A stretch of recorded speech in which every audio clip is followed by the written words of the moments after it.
एहसास होते ही उनके चेहरे पर एक बच्चे जैसी खुशी दौड़ गई। उन्होंने जोर से कहा, वाह आजम खान, वाह, तुमने तो कमाल कर दिया। तुमने नामुमकिन को मुमकिन कर दिखाया। तुम वाकई इनाम के हकदार हो। वजीर आजम का चेहरा उतर गया था। दरबारी आजम खान की तारीफों के पुल बांधने लगे। आजम खान गर्व से सीना फुलाए खड़ा था, अपनी जीत का आनंद ले रहा था। जागीर और खिताब अब बस कुछ ही पलों की दूरी पर थे। तभी भीड़ को चीरता हुआ मुल्ला नसीरुद्दीन अपने गधे के साथ दरबार के बीचों बीच आ गया। गधे की पीठ पर 2 बड़ी बड़ी मिट्टी की मटकियां लदी हुई थी। मुल्ला को इस तरह अचानक देखकर सब हैरान रह गए। सुल्तान ने थोड़ा झुंझलाकर कहा, मुल्ला, ये क्या वक्त है आने का? और तुम इस गधे और इन मटकियों को यहां क्यों ले आए? मुल्ला ने बड़ी गंभीरता से सिर झुकाकर कहा, गुस्ताखी माफ जहां अपना, मैं भी सौदागर साहब की तरह एक छोटा मोटा सौदा करने आया हूं। दरबार में हंसी का फव्वारा छूट गया। आजम खान ने व्यंग्य से कहा, अच्छा, और तुम क्या बेचोगे मुल्ला? अपने गधे की बुद्धिमानी? मुल्ला ने उसकी बात को अनसुना करते हुए कहा, नहीं सौदागर साहब, मैं भी बर्फ का ही सौदा करने आया हूं। आप तो पहाड़ों से बर्फ लाए हैं, मैं यहीं इसी दरबार में आपके सामने बर्फ बनाकर दिखाऊंगा, और मेरी बर्फ आपकी बर्फ से ज्यादा ठंडी और ज्यादा सच्ची होगी। यह सुनकर एक और खखा गुंजा। सुल्तान भी मुस्कुराए। उन्हें लगा कि मुल्ला मजाक कर रहे हैं। उन्होंने कहा, ठीक है मुल्ला, दिखाओ अपना हुनर, हम भी तो देखें कि तुम इन मटकियों से क्या चमत्कार करते हो। मुल्ला ने अपने गधे पर से मटकियां उतारी। एक मटकी में पानी भरा हुआ था, दूसरी में एक सफेद रंग का पाउडर था। मुल्ला ने पानी वाली मटकी के चारों ओर एक मोटा गीला कपड़ा लपेटा। फिर उन्होंने दूसरी मटकी में से वो सफेद पाउडर निकाला और उसे पानी के ऊपर छिड़कते हुए उसे तेजी से घोलना शुरू कर दिया। उन्होंने अपने साथ लाए एक पंखे से मटकी को हवा करना शुरू कर दिया। आजम खान ये सब देखकर हंस रहा था, लेकिन उसकी आंखों में एक अनजाना सा डर भी दिखने लगा था। उसे वो सफेद पाउडर कुछ जाना पहचाना लग रहा था। मुल्ला अपना काम करते हुए कहानी सुनाने लगे। आलमपना, एक बार एक मेंढक ने कुएं से बाहर निकलकर अपने साथियों को बताया कि दुनिया में एक बहुत बड़ा तालाब है जिसे समुंदर कहते हैं। कुएं के दूसरे मेंढकों ने उसका यकीन नहीं किया। वो बोले, ये नामुमकिन है, हमारे कुएं से बड़ा कोई तालाब हो ही नहीं सकता। कभी कभी हम जिसे चमत्कार समझते हैं वो बस हमारी अज्ञानता होती है। जैसे जैसे मुल्ला बात कर रहे थे, मटकी की बाहरी सतह पर नमी जमने लगी और फिर धीरे धीरे बर्फ की एक पतली परत बनने लगी। 5 मिनट के अंदर पूरी मटकी बाहर से सफेद हो गई, जैसे उस पर पाला जम गया हो। मुल्ला ने मटकी के अंदर हाथ डाला और पानी से भरा एक छोटा कटोरा निकाला, जो अब पूरी तरह से जमकर बर्फ बन चुका था। उन्होंने वो कटोरा सुल्तान के सामने रख दिया। ये लीजिए जहांपनाह, मेरी बनाई हुई बर्फ। इसे बनाने के लिए मुझे पहाड़ों पर जाने की जरूरत नहीं पड़ी, बस थोड़ी सी अक्ल और इस जादुई पाउडर की जरूरत पड़ी जिसे दुनिया शोरा कहती है। ये कहते हुए मुल्ला ने आजम खान की तरफ एक गहरी नजर से देखा। आजम खान का चेहरा पीला पड़ चुका था। उसके माथे पर पसीने की बूंदें थी, जो दरबार की गर्मी की वजह से नहीं बल्कि डर की वजह से थी। मुल्ला ने अपनी बात जारी रखी, ये सौदागर बहुत होशियार है जहांपनाह। ये पहाड़ों पर नहीं गया, ये तो शहर के बाहर की गुफाओं में छिपा था। इसने आपकी सल्तनत से ही पानी लिया और आपकी सल्तनत के बाजार से ही शोरा खरीदा और उसी से ये बर्फ बनाकर आपको बेच रहा है और बदले में 10 गांव की जागीर मांग रहा है।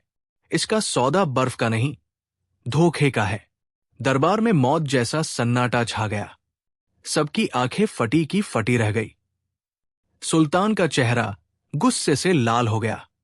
उन्होंने आजम खान की तरफ देखा, जो अब जमीन में गड़ा जा रहा था। सुल्तान ने गरज कर कहा, क्या ये सच है, धोखेबाज? आजम खान सुल्तान के कदमों में गिर पड़ा और रो रो कर अपनी पूरी साजिश कबूल कर ली। उसने बताया कि कैसे उसने गुफाओं में बर्फ बनाई थी। सुल्तान का गुस्सा 7वें आसमान पर था। उन्होंने हुक्म दिया, संतरियो, इस फ्रेबी को ले जाओ और जी में डाल दो। इसकी सारी दौलत जब्त कर ली जाए। सैनिक आजम खान को घसीटते हुए ले गए। दरबार का माहौल पूरी तरह बदल चुका था। जहां कुछ देर पहले जश्न का माहौल था, वहां अब एक अजीब सी खामोशी थी। सुल्तान ने मुल्ला नसीरुद्दीन की तरफ देखा। उनकी आंखों में गुस्से की जगह अब प्रशंसा थी। उन्होंने कहा, मुल्ला, एक बार फिर तुमने अपनी अक्लमंदी से सल्तनत को एक बहुत बड़े धोखे से बचा लिया। तुमने हमें सिखाया कि आंखों देखा भी सच नहीं होता, और जो चीज चमत्कार लगती है उसके पीछे अक्सर एक साधारण सा राज छिपा होता है। हम तुमसे बहुत खुश हुए। मांगो, तुम इस इनाम में क्या चाहते हो? मुल्ला ने अपनी दाढ़ी खुजलाई और एक पल के लिए सोचा। फिर उन्होंने आजम खान की लाई हुई बर्फ की तरफ इशारा करते हुए कहा, आलम पनाह, सौदा तो सौदा होता है। आजम खान ने बर्फ लाने का वादा किया था और वो बर्फ ले आया। भले ही तरीका गलत था, लेकिन उसकी मेहनत तो लगी ही होगी। सजा उसे मिल गई है, लेकिन उसकी इस बर्फ को बर्बाद क्यों किया जाए? मुल्ला ने आगे कहा, मेरा इनाम बस इतना है कि इस बर्फ से पूरे शहर के लिए शरबत बनवाया जाए और गरीबों में मुफ्त बंटवाया जाए, ताकि इस झुलसती गर्मी में उन्हें भी एक पल की राहत मिल सके। एक धोखेबाज के सौदे का अंत कम से कम किसी के लिए तो मीठा होना चाहिए। मुल्ला की ये बात सुनकर सुल्तान का दिल भर आया। उन्होंने मुस्कुराकर कहा, मुल्ला, तुम्हारी सोच हमेशा की तरह सबसे निराली है। ऐसा ही होगा। उस दिन बुखारा की गलियों में शाही खर्चे पर बने ठंडे शरबत के प्याले बंटे। लोगों ने जब शरबत पिया तो उन्होंने सुल्तान के साथ साथ मुल्ला नसीरुद्दीन को दुआएं दी।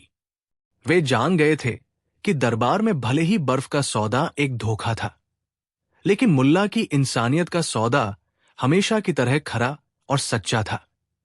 और कभी कभी एक बड़ा धोखा भी एक बड़ी नेकी का जरिया बन सकता है, अगर उसे देखने वाली आंखें मुल्ला नसीरुद्दीन जैसी हों। एहसास होते ही उनके चेहरे पर एक बच्चे जैसी खुशी दौड़ गई। उन्होंने जोर से कहा, वाह आजम खान, वाह, तुमने तो कमाल कर दिया। तुमने नामुमकिन को मुमकिन कर दिखाया। तुम वाकई इनाम के हकदार हो। वजीर आजम का चेहरा उतर गया था। दरबारी आजम खान की तारीफों के पुल बांधने लगे। आजम खान गर्व से सीना फुलाए खड़ा था, अपनी जीत का आनंद ले रहा था। जागीर और खिताब अब बस कुछ ही पलों की दूरी पर थे। तभी भीड़ को चीरता हुआ मुल्ला नसीरुद्दीन अपने गधे के साथ दरबार के बीचों बीच आ गया। गधे की पीठ पर 2 बड़ी बड़ी मिट्टी की मटकियां लदी हुई थी। मुल्ला को इस तरह अचानक देखकर सब हैरान रह गए।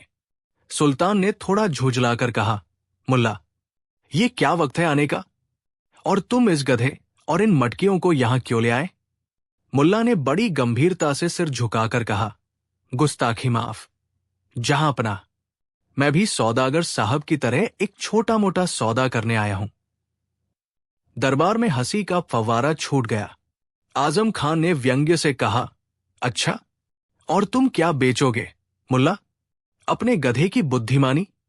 मुल्ला ने उसकी बात को अनसुना करते हुए कहा, नहीं सौदागर साहब, मैं भी बर्फ का ही सौदा करने आया हूं। आप तो पहाड़ों से बर्फ लाए हैं, मैं यहीं इसी दरबार में आपके सामने बर्फ बनाकर दिखाऊंगा, और मेरी बर्फ आपकी बर्फ से ज्यादा ठंडी और ज्यादा सच्ची होगी। ये सुनकर एक और खखा गुंजा। सुल्तान भी मुस्कुराए। उन्हें लगा कि मुल्ला मजाक कर रहे हैं। उन्होंने कहा, ठीक है मुल्ला, दिखाओ अपना हुनर। हम भी तो देखें कि तुम इन मटकियों से क्या चमत्कार करते हो। मुल्ला ने अपने गधे पर से मटकियां उतारी। एक मटकी में पानी भरा हुआ था, दूसरी में एक सफेद रंग का पाउडर था। मुल्ला ने पानी वाली मटकी के चारों ओर एक मोटा गीला कपड़ा लपेटा। फिर उन्होंने दूसरी मटकी में से वो सफेद पाउडर निकाला और उसे पानी के ऊपर छिड़कते हुए उसे तेजी से घोलना शुरू कर दिया। उन्होंने अपने साथ लाए एक पंखे से मटकी को हवा करना शुरू कर दिया। आजम खान ये सब देखकर हंस रहा था, लेकिन उसकी आंखों में एक अनजाना सा डर भी दिखने लगा था। उसे वो सफेद पाउडर कुछ जाना पहचाना लग रहा था। मुल्ला अपना काम करते हुए कहानी सुनाने लगे। आलमपना। एक बार एक मेंढक ने कुएं से बाहर निकलकर अपने साथियों को बताया कि दुनिया में एक बहुत बड़ा तालाब है जिसे समुंदर कहते हैं। कुएं के दूसरे मेंढकों ने उसका यकीन नहीं किया। वो बोले, ये नामुमकिन है, हमारे कुएं से बड़ा कोई तालाब हो ही नहीं सकता। कभी कभी हम जिसे चमत्कार समझते हैं वो बस हमारी अज्ञानता होती है। जैसे जैसे मुल्ला बात कर रहे थे, मटकी की बाहरी सतह पर नमी जमने लगी और फिर धीरे धीरे बर्फ की एक पतली परत बनने लगी। 5 मिनट के अंदर पूरी मटकी बाहर से सफेद हो गई, जैसे उस पर पाला जम गया हो। मुल्ला ने मटकी के अंदर हाथ डाला और पानी से भरा एक छोटा कटोरा निकाला जो अब पूरी तरह से जमकर बर्फ बन चुका था। उन्होंने वो कटोरा सुल्तान के सामने रख दिया। ये लीजिए जहांपनाह, मेरी बनाई हुई बर्फ।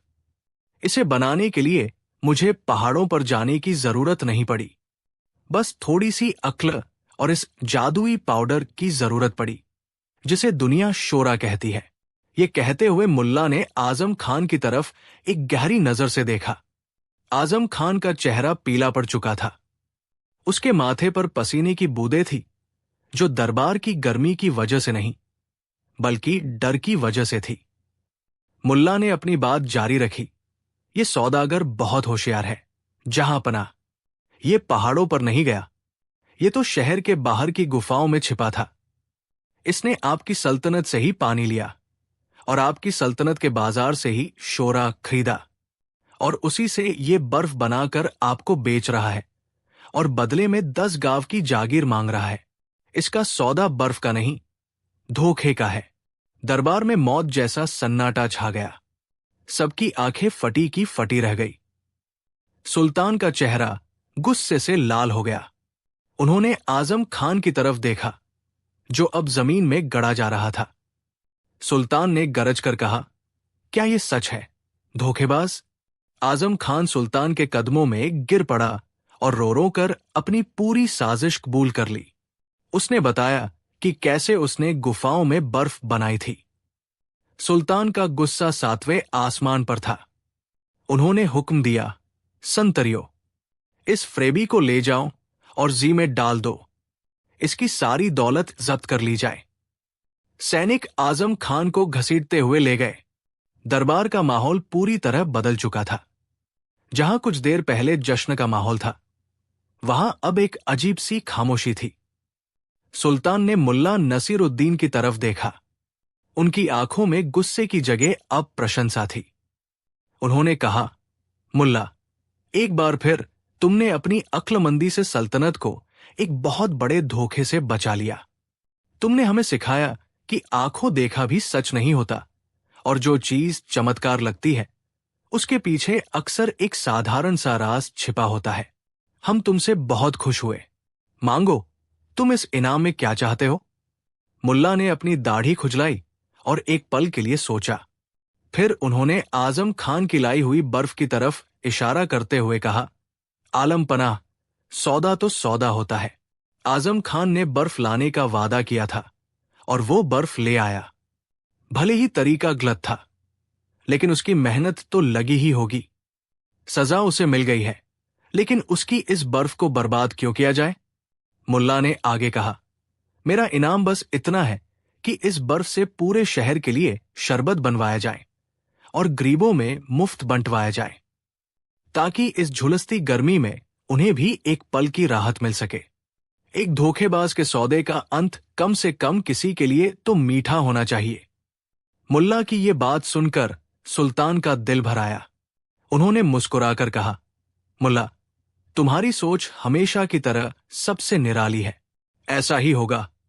उस दिन बुखारा की गलियों में शाही खर्चे पर बने ठंडे शरबत के प्याले बंटे। लोगों ने जब शरबत पिया तो उन्होंने सुल्तान के साथ साथ मुल्ला नसीरुद्दीन को दुआएं दी। वे जान गए थे कि दरबार में भले ही बर्फ का सौदा एक धोखा था, लेकिन मुल्ला की इंसानियत का सौदा हमेशा की तरह खरा और सच्चा था। और कभी कभी एक बड़ा धोखा भी एक बड़ी नेकी का जरिया बन सकता है, अगर उसे देखने वाली आंखें मुल्ला नसीरुद्दीन जैसी हों। एहसास होते ही उनके चेहरे पर एक बच्चे जैसी खुशी दौड़ गई। उन्होंने जोर से कहा, वाह आजम खान, वाह, तुमने तो कमाल कर दिया। तुमने नामुमकिन को मुमकिन कर दिखाया। तुम वाकई इनाम के हकदार हो। वजीर आजम का चेहरा उतर गया था। दरबारी आजम खान की तारीफों के पुल बांधने लगे। आजम खान गर्व से सीना फुलाए खड़ा था, अपनी जीत का आनंद ले रहा था। जागीर और खिताब अब बस कुछ ही पलों की दूरी पर थे। तभी भीड़ को चीरता हुआ मुल्ला नसीरुद्दीन अपने गधे के साथ दरबार के बीचों बीच आ गया। गधे की पीठ पर 2 बड़ी बड़ी मिट्टी की मटकियां लदी हुई थी। मुल्ला को इस तरह अचानक देखकर सब हैरान रह गए। सुल्तान ने थोड़ा झुंझलाकर कहा, मुल्ला, ये क्या वक्त है आने का? और तुम इस गधे और इन मटकियों को यहां क्यों ले आए? मुल्ला ने बड़ी गंभीरता से सिर झुकाकर कहा, गुस्ताखी माफ जहांपना, मैं भी सौदागर साहब की तरह एक छोटा मोटा सौदा करने आया हूं। दरबार में हंसी का फव्वारा छूट गया। आजम खान ने व्यंग्य से कहा, अच्छा, और तुम क्या बेचोगे मुल्ला? अपने गधे की बुद्धिमानी? मुल्ला ने उसकी बात को अनसुना करते हुए कहा, नहीं सौदागर साहब, मैं भी बर्फ का ही सौदा करने आया हूं। आप तो पहाड़ों से बर्फ लाए हैं, मैं यहीं इसी दरबार में आपके सामने बर्फ बनाकर दिखाऊंगा, और मेरी बर्फ आपकी बर्फ से ज्यादा ठंडी और ज्यादा सच्ची होगी। यह सुनकर एक और खखा गुंजा। सुल्तान भी मुस्कुराए। उन्हें लगा कि मुल्ला मजाक कर रहे हैं। उन्होंने कहा, ठीक है मुल्ला, दिखाओ अपना हुनर। हम भी तो देखें कि तुम इन मटकियों से क्या चमत्कार करते हो। मुल्ला ने अपने गधे पर से मटकियां उतारी। एक मटकी में पानी भरा हुआ था, दूसरी में एक सफेद रंग का पाउडर था। मुल्ला ने पानी वाली मटकी के चारों ओर एक मोटा गीला कपड़ा लपेटा। फिर उन्होंने दूसरी मटकी में से वो सफेद पाउडर निकाला और उसे पानी के ऊपर छिड़कते हुए उसे तेजी से घोलना शुरू कर दिया। उन्होंने अपने साथ लाए एक पंखे से मटकी को हवा करना शुरू कर दिया। आजम खान ये सब देखकर हंस रहा था, लेकिन उसकी आंखों में एक अनजाना सा डर भी दिखने लगा था। उसे वो सफेद पाउडर कुछ जाना पहचाना लग रहा था। मुल्ला अपना काम करते हुए कहानी सुनाने लगे। आलमपना, एक बार एक मेंढक ने कुएं से बाहर निकलकर अपने साथियों को बताया कि दुनिया में एक बहुत बड़ा तालाब है जिसे समुंदर कहते हैं। कुएं के दूसरे मेंढकों ने उसका यकीन नहीं किया। वो बोले, ये नामुमकिन है, हमारे कुएं से बड़ा कोई तालाब हो ही नहीं सकता। कभी कभी हम जिसे चमत्कार समझते हैं वो बस हमारी अज्ञानता होती है। जैसे जैसे मुल्ला बात कर रहे थे, मटकी की बाहरी सतह पर नमी जमने लगी और फिर धीरे धीरे बर्फ की एक पतली परत बनने लगी। 5 मिनट के अंदर पूरी मटकी बाहर से सफेद हो गई, जैसे उस पर पाला जम गया हो। मुल्ला ने मटकी के अंदर हाथ डाला और पानी से भरा एक छोटा कटोरा निकाला, जो अब पूरी तरह से जमकर बर्फ बन चुका था। उन्होंने वो कटोरा सुल्तान के सामने रख दिया। ये लीजिए जहांपना, मेरी बनाई हुई बर्फ। इसे बनाने के लिए मुझे पहाड़ों पर जाने की जरूरत नहीं पड़ी, बस थोड़ी सी अक्ल और इस जादुई पाउडर की जरूरत पड़ी जिसे दुनिया शोरा कहती है। ये कहते हुए मुल्ला ने आजम खान की तरफ एक गहरी नजर से देखा। आजम खान का चेहरा पीला पड़ चुका था। उसके माथे पर पसीने की बूंदें थी, जो दरबार की गर्मी की वजह से नहीं बल्कि डर की वजह से थी। मुल्ला ने अपनी बात जारी रखी, ये सौदागर बहुत होशियार है जहांपना। ये पहाड़ों पर नहीं गया, ये तो शहर के बाहर की गुफाओं में छिपा था। इसने आपकी सल्तनत से ही पानी लिया और आपकी सल्तनत के बाजार से ही शोरा खरीदा और उसी से ये बर्फ बनाकर आपको बेच रहा है और बदले में 10 गांव की जागीर मांग रहा है। इसका सौदा बर्फ का नहीं, धोखे का है। दरबार में मौत जैसा सन्नाटा छा गया। सबकी आंखें फटी की फटी रह गई। सुल्तान का चेहरा गुस्से से लाल हो गया। उन्होंने आजम खान की तरफ देखा, जो अब जमीन में गड़ा जा रहा था। सुल्तान ने गरज कर कहा, क्या यह सच है, धोखेबाज? आजम खान सुल्तान के कदमों में गिर पड़ा और रो रो कर अपनी पूरी साजिश कबूल कर ली। उसने बताया कि कैसे उसने गुफाओं में बर्फ बनाई थी। सुल्तान का गुस्सा 7वें आसमान पर था। उन्होंने हुक्म दिया, संतरियो, इस फ्रेबी को ले जाओ और जी में डाल दो। इसकी सारी दौलत जब्त कर ली जाए। सैनिक आजम खान को घसीटते हुए ले गए। दरबार का माहौल पूरी तरह बदल चुका था। जहां कुछ देर पहले जश्न का माहौल था, वहां अब एक अजीब सी खामोशी थी। सुल्तान ने मुल्ला नसीरुद्दीन की तरफ देखा। उनकी आंखों में गुस्से की जगह अब प्रशंसा थी। उन्होंने कहा, मुल्ला, एक बार फिर तुमने अपनी अक्लमंदी से सल्तनत को एक बहुत बड़े धोखे से बचा लिया। तुमने हमें सिखाया कि आंखों देखा भी सच नहीं होता और जो चीज चमत्कार लगती है उसके पीछे अक्सर एक साधारण सा राज छिपा होता है। हम तुमसे बहुत खुश हुए। मांगो, तुम इस इनाम में क्या चाहते हो? मुल्ला ने अपनी दाढ़ी खुजलाई और एक पल के लिए सोचा। फिर उन्होंने आजम खान की लाई हुई बर्फ की तरफ इशारा करते हुए कहा, आलम पनाह, सौदा तो सौदा होता है। आजम खान ने बर्फ लाने का वादा किया था और वो बर्फ ले आया। भले ही तरीका गलत था, लेकिन उसकी मेहनत तो लगी ही होगी। सजा उसे मिल गई है, लेकिन उसकी इस बर्फ को बर्बाद क्यों किया जाए?